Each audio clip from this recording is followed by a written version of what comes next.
Bonjour à tous et bienvenue sur videobourse.fr pour un bilan sur la journée difficile d'hier et la semaine difficile la semaine dernière. Donc, hier on a vu que c'était très délicat avec une perte significative sur la semaine dernière en tout de 10% du capital et un drawdown, on est quasiment sur les plus hauts à 14,84%, donc on approche des plus hauts qui avaient été marqués le 20 mars dernier. Donc quelles sont les raisons de cet échec? Elles sont assez simples à identifier, ce qui va permettre de rapporter une solution aussi très simple. Vous allez voir, donc il n'y aura pas 50 choses à changer, ça va pas être une longue vidéo. Donc ici sur MyFixBook, et de mieux en mieux fait, on peut suivre ces trades. Donc on va se mettre sur le câble, on va voir ce qui a été fait, on va voir que c'est... Voilà, donc on a vendu le câble ici, sur une zone de résistance, que je pensais résistance. On a dans un premier temps corrigé, donc on a pris du profit. D'ailleurs on a accéléré, et on a fait que d'accélérer jusqu'à hier soir. Les raisons de l'accélération, je pense que c'est que beaucoup d'investisseurs ont privilégié la livre sterling, puisqu'on va avoir des élections et des échéances en Grèce ce week-end. Importantes qui peuvent faire bouger beaucoup les marchés, notamment apporter une grosse pression à la baisse sur l'euro. On a vu d'ailleurs que l'euro-dollar n'a pas tant monté que ça, si je reprends mes graphes. Voilà, ici l'euro-dollar, on voit qu'on est resté dans la zone de résistance, alors que le câble, on voit qu'on a complètement cassé cette zone de résistance pour accélérer, jusqu'à la moyenne mobile exponentielle 50 en journalier.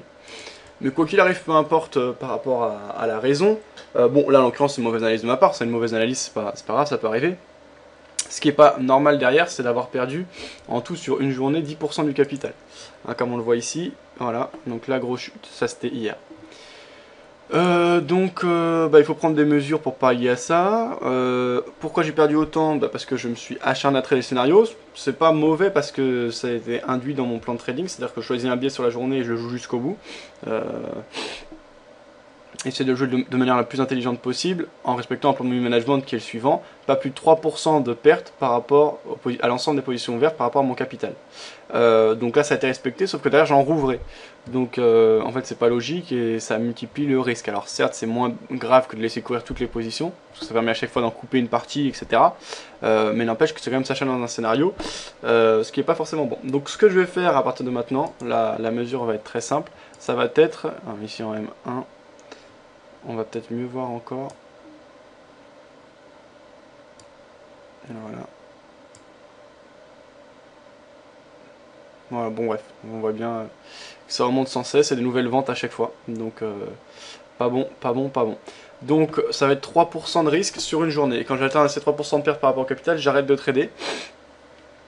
Donc ça va pas changer beaucoup de choses par rapport à mon approche. Il faut dire qu'il n'y a pas non plus besoin de changer tout, puisque pour le moment on reste sur une dynamique largement haussière. On a eu beaucoup de volatilité ces derniers temps, avec des très grosses hausses. Donc ces très grosses hausses ont été faites avec un respect du money management, donc il n'y a pas de problème, mais également les très grosses baisses. Ce qu'on veut pallier, ce qu'on veut combattre, c'est pas les grosses hausses, au contraire on veut continuer à en avoir, et pour ça il faut une certaine prise de risque, avec des limites. Donc il faut savoir où on va, ce qu'on est prêt à risquer pour aller chercher quoi. Alors moi des journées comme celle du 31 mai, du 1er juin pardon, moi j'en veux tous les jours, bien sûr ce sera pas possible. Il faut accepter d'avoir une majorité de journées mauvaises ou légèrement bonnes, c'est même plutôt le but, d'avoir légèrement bonnes, comme j'ai eu en fait du 26 mars jusqu'au 22 mai, on a eu quelque chose de très régulier, même s'il y a eu des petites pertes, dans l'ensemble ça a monté, il y avait que des bonnes petites journées. Là ces derniers temps c'est devenu plus volatile, pourtant en respectant le plan de money management et le plan de trading. Donc là pour pallier à ça, pour éviter des grosses pertes, puisqu'on peut avoir des journées quand même où ça s'accumule, où on a un gros mouvement contre-sens, etc. Je limiterai à 3% de risque par rapport au capital. Derrière, à moi de choisir comment je veux gérer ces 3%. Je peux prendre plein de petites positions, comme je fais bien souvent, donc plein de micro-lots sur plusieurs produits différents, ça peut être intéressant. Mais je peux également prendre, si je veux, directement un gros levier sur un seul produit, ça me dérange pas du tout. Après, l'idée, c'est que dès que j'atteins les 3% de perte, je ferme toutes mes positions, et j'arrête la journée de trading. Ce qui permet après de reprendre ses esprits, le lendemain de partir sur d'autres bases, puisqu'on peut avoir des journées où tout s'emballe, tout s'enflamme, on accélère clairement dans un sens, ce qui peut être bon pour nous, mais ça peut être également mauvais pour nous. Donc il faut savoir laisser les marchés faire ce qu'ils ont à faire et attendre une journée suivante pour retourner dans un contexte de marché qu'on comprend, au calme, puisque c'est aussi l'aspect psychologique qui est très important. Voilà. Autrement, puisqu'on est dans l'heure du bilan, la balance a continué à progresser, on a eu quand même une grosse perte hier, mais on voit que par les dépôts, on approche de l'objectif qui est d'arriver à 10 000 euros, un capital de 10 000 euros. À partir de ce moment-là, je ferai plus de dépôt, ce sera que du trading. Le Drawdown, on a vu, ça a explosé. Également, il y a eu trop de positions ouvertes, enfin, en tout cas en termes de nombre de lots tradés. Hier, on a tradé 3,45 lots. Donc c'est vraiment beaucoup. Ça représente quand même 345 000 $. C'est vraiment beaucoup, donc ça génère beaucoup de spread, donc ça aussi c'est quelque chose qui a été induit par le trop de plein de positions, mais en vérité quand on génère du spread, celui qu'on enrichit c'est son broker, hein, et soit eh bien, on se fait plus de difficultés. Après ça peut être une bonne chose, si on prend du levier à bon escient et qu'on a vraiment cerné un mouvement, ce qui n'a pas été le cas, donc ça aussi il faudra faire attention. Mais tout ça va être réglé par cette limite journalière des 3%. Donc autrement au niveau de l'analyse, de l'approche, je pense pas que ce soit mauvais et c'est même plutôt bon à en croire les résultats. Donc ça c'était ok.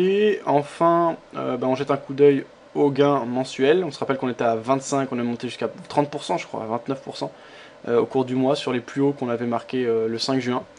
Eh bien on est largement revenu sur nos pas puisqu'on n'est plus qu'à 10,83%, ce qui reste un mois honorable. Donc c'est bien, ça veut dire que malgré les erreurs, le travail de long terme et le respect du plan de management et l'acceptation des pertes amène à progresser au fur et à mesure. Donc on continue à travailler de manière acharnée et on verra si cette réforme suffit à réduire ce problème de volatilité et de drawdown trop important, en tout cas de journée trop fortement baissière. Allez, si vous avez des idées, des commentaires par rapport à ça, n'hésitez pas à le laisser en commentaire sur MyFXBook, vous pouvez, mais également en commentaire sur le forum.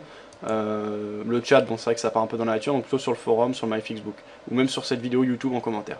Bonne soirée à tous, en l'occurrence on n'est pas à soir, mais j'ai tellement l'habitude avec les émissions, donc bonne journée à tous, bon week-end, et à lundi sur videobourse.fr pour de nouvelles aventures à 14 h.